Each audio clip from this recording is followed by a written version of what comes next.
Okay, numericals में मैं करने जा रहा हूं 10.9 न्यूमेरिकल 10.9.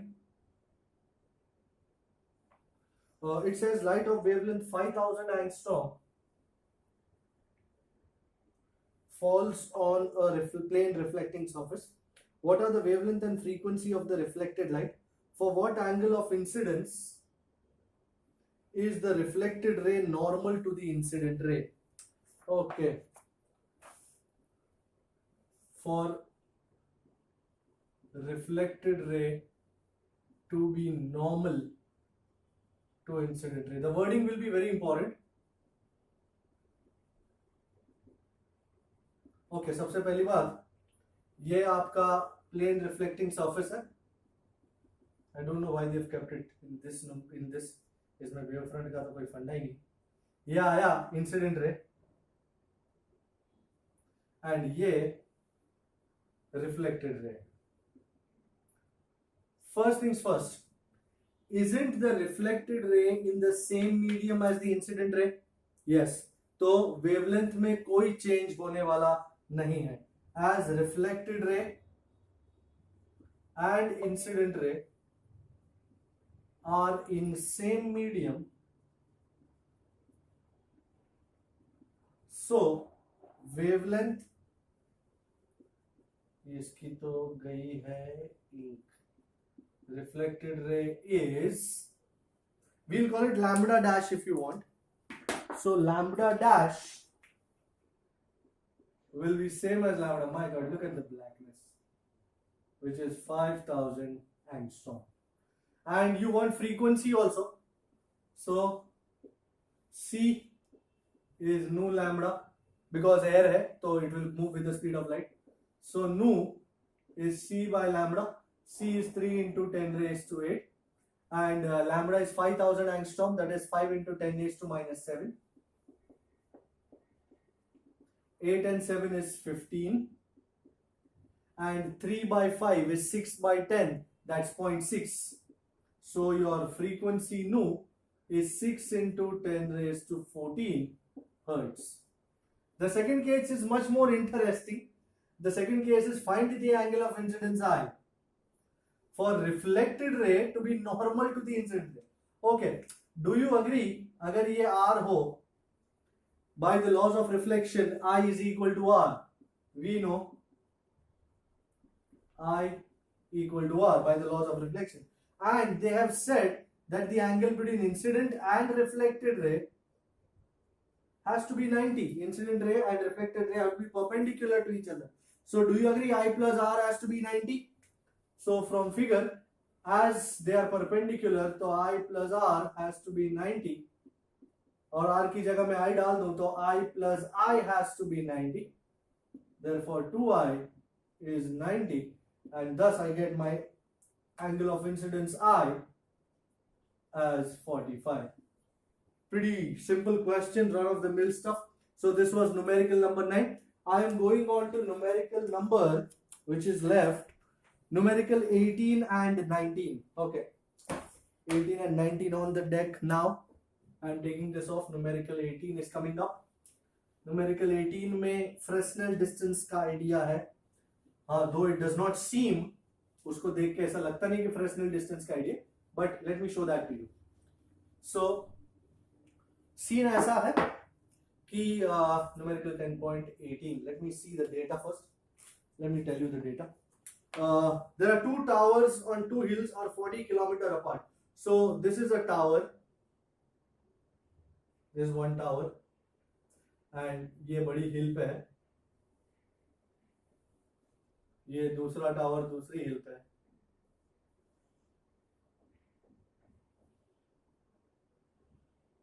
टावर 2 गंदा टावर हो गया, तो अच्छा बना देते हैं.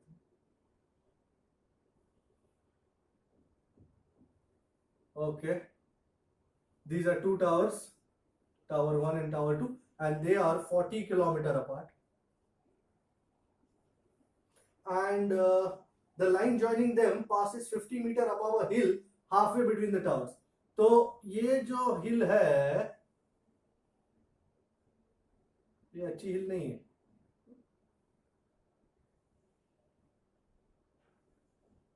इन दोनों का जो लाइन है ये यहां से 50 metres, okay, this is the hill, okay. तो ये हिल का जो टॉप है वो इन दोनों टावर को जोड़ने वाली लाइन से 50 मीटर नीचे है। सो अब ये हिल मिडवे है, सो ये पूरा 40 है, तो how much will be each? 20। Okay, now what do they ask me, what is the longest wavelength of the radio waves? Lambda चाहिए, so that which can be sent between the towers without appreciable diffraction effects.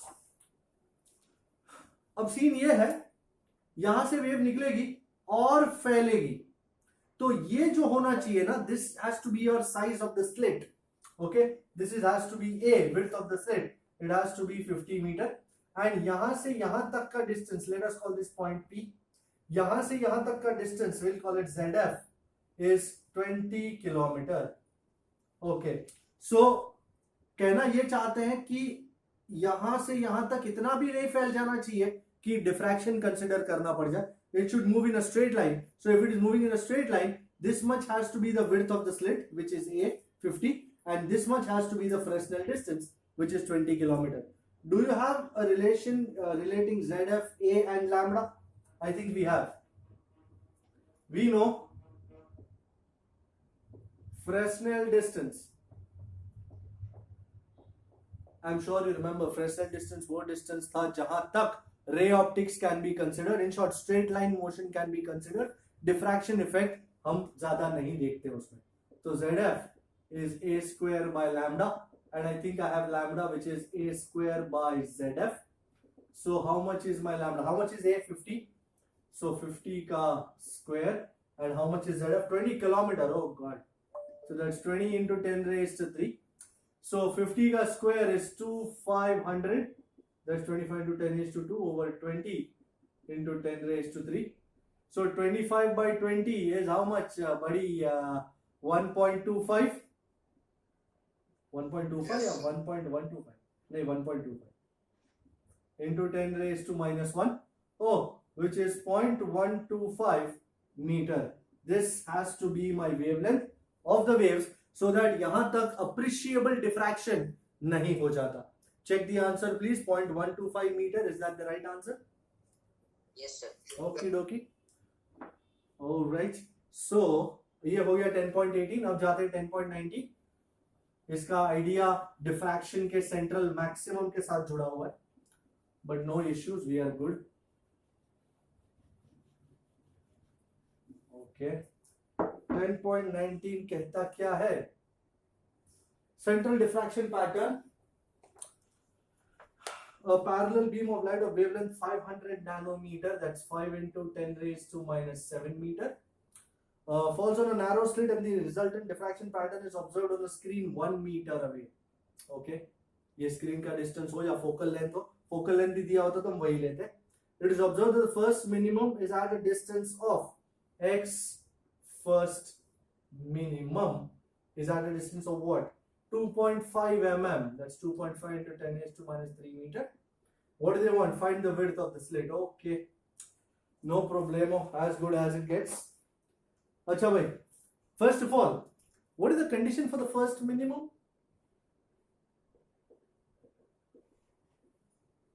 हम शुरुआत वहीं से करते हैं जहां से हमेशा करते हैं. First minimum, sin theta nearly equal to theta is lambda by A. So linear distance of first minimum from the center of the screen,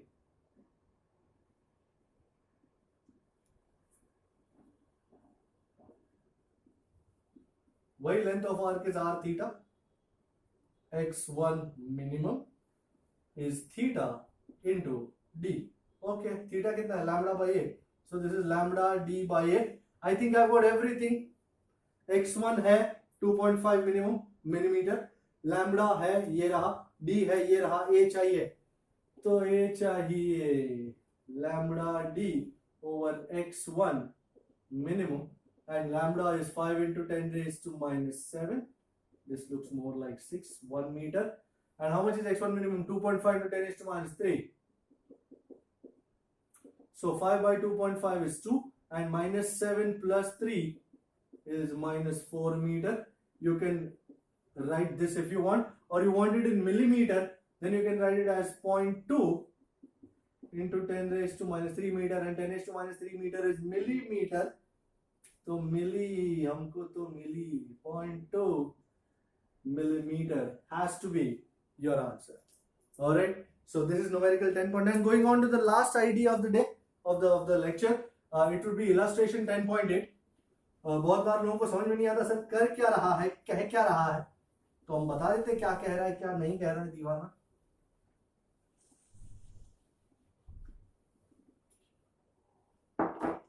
इल्लू 10.8. कभी कभी उसको समझना ही बहुत मुश्किल हो जाता है. सो let me break it down into layman terms for you. Yeah. So discuss the intensity of transmitted light when a Polaroid sheet is rotated between two crossed Polaroids. Crossed Polaroids. Now what is a crossed or two crossed Polaroids? मैं दूसरी वाली book कहाँ गई अपनी, गई कहीं तो भी. अच्छा, ये लास्ट टाइम पोलरॉइड किए थे. ये एक पोलरॉइड का ऑप्टिक एक्सिस है. सपोज ये एक पोलरॉइड ऐसा है और दूसरा पोलरॉइड लेट अस से ऐसा है. So if you remember, if you understand, इसका ऑप्टिक एक्सिस ऐसा है. सो एक का ऑप्टिक एक्सिस हॉरिजॉन्टल, दूसरे का वर्टिकल हो, तो these are said to be crossed polaroids. In short, two polaroids having the optic axis 90 degree in angle. Alright, दो पोलरॉइड जिसके angle between optic axis is 90, इसको कहते हैं क्रॉस. बराबर. सो किस तरह दिखाओगे सर? इस तरह दिखाएंगे सर, टू क्रॉस्ड पोलरॉइड्स. फिर बात समझ में आएगी आपको किस तरह क्या हो रहा है करके. पहले दो पोलरॉइड को तो क्रॉस कर लें. ये पहला Polaroid, will call it P1, और ये दूसरा polaroid, I am sure you can see that इसका ऑप्टिक एक्सिस इज वर्टिकल, इसका optic axis is horizontal. I will call it P3. Why are you calling it P3? Because यहां बीच में एक और पोलरॉइड है. बराबर. आपने अगर ध्यान से पढ़ा है, ये है P2.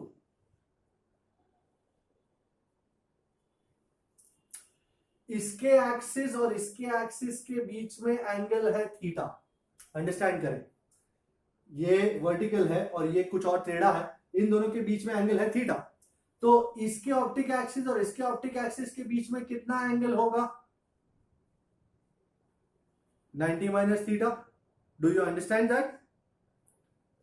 अगर Yes, sir. पहला पोलरॉइड ये है, ये इसका ऑप्टिक एक्सिस, और ये P2 का ऑप्टिक एक्सिस, इन दोनों के बीच में कितना एंगल है? थीटा. ओके, अब मैं हटा देता हूं, और अब ये है, कहां गया? हाँ, यू रिमेंबर ये थीटा था, तो ये कितना हो जाएगा? 90 minus theta. 90 minus theta. Okay, is this absolutely agreeable? Okay, तो सबसे पहले लेट अस से, अब मैं आपको बता दूं कि यहां जो लाइट आ रही है हमको इंटरेस्ट नहीं है. यहां से बाहर जो लाइट आ रही है ना, लेट अस कॉल इट, उसकी इंटेंसिटी है आयो. तो यहां आ रही है इंटेंसिटी आई डैश, और यहां फाइनली इंटेंसिटी होगी आई. सबसे पहले बाय मैलेस लॉ, अच्छा, intensity of light incident on P2 is IO. Intensity of light coming out from P2 is I dash. I think we have Malus's law. By Malus's law, ध्यान से देखिएगा, पलक झपकने ना पाए. You remember I is IO cos square theta. तुमको इसको I dash नहीं कहना और आई कहना तो भी चलेगा, इसको आई डैश कहना तो भी चलेगा. आई डोंट एब्सोल्युटली माइंड, कोई प्रॉब्लम नहीं, ताकि मैलेसिस लॉ बरकरार रहे. आई इज आयो कॉस स्क्वायर थीटा. नाउ ध्यान से देखें. Do you agree? Now the light incident on P3 has intensity I, and the light coming out of P3 has intensity I dash. So कहां तक लिखे, यहां से उठा देते, intensity of light incident on P3 is how much? P3 पे incident कितना है? I. And intensity of light coming out of P3 is I dash. भाई ये पोलरॉइड और इसमें कितना एंगल था? थीटा, ये रहा। पर इसमें और इसमें कितना एंगल है? 90 माइनस थीटा। एंगल बिटवीन, लिख ही देता हूं, optic axis of P2 and P3 is 90 minus theta. So by Malus's law again, I dash is I cos square. कितना एंगल है इन दोनों के बीच में? You understood this equation? मैं हमेशा, जैसे ये पोलरॉइड था तो फाइनल इंटेंसिटी क्या है? I. इंसिडेंट इंटेंसिटी क्या है? I. और इन दोनों के बीच में एंगल कितना है? थीटा, तो cos स्क्वायर थीटा।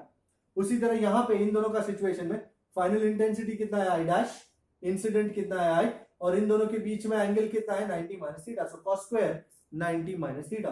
अब इस I की जगह can I put I of cos square theta here?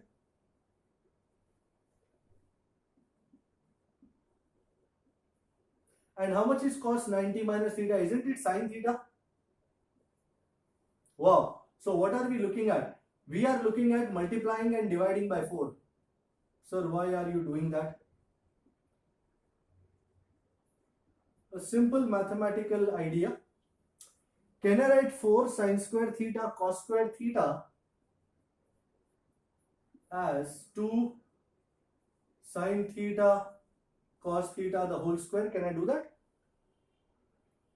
4 sin square theta cos square theta can be written as 2 sin theta cos theta the whole square. And what is 2 sin theta cos theta? Sin 2 theta. So what I am going to do is I am going to take this off. You mind if I take this off? I got no space and there is a dire need of space. Lebensraum as they call it. So I dash is IO by 4 sin square 2 theta. Wow. Maximum intensity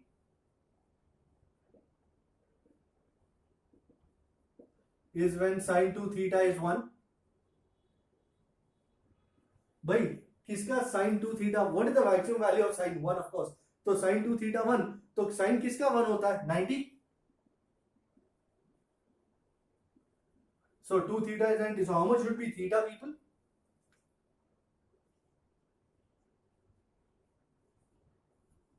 And अगर मैं sin 2 theta को 1 लगा दो तो I max कितना हो जाएगा?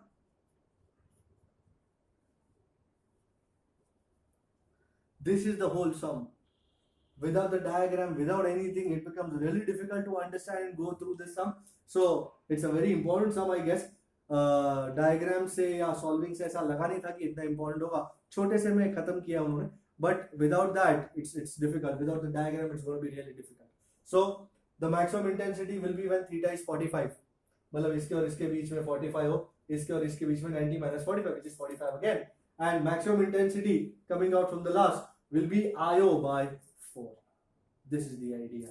Any problem so far? No sir. Alright, तो यहाँ पे चैप्टर 10 जो है वो खत्म होता है. मिलेंगे चैप्टर 11 में. See you next time.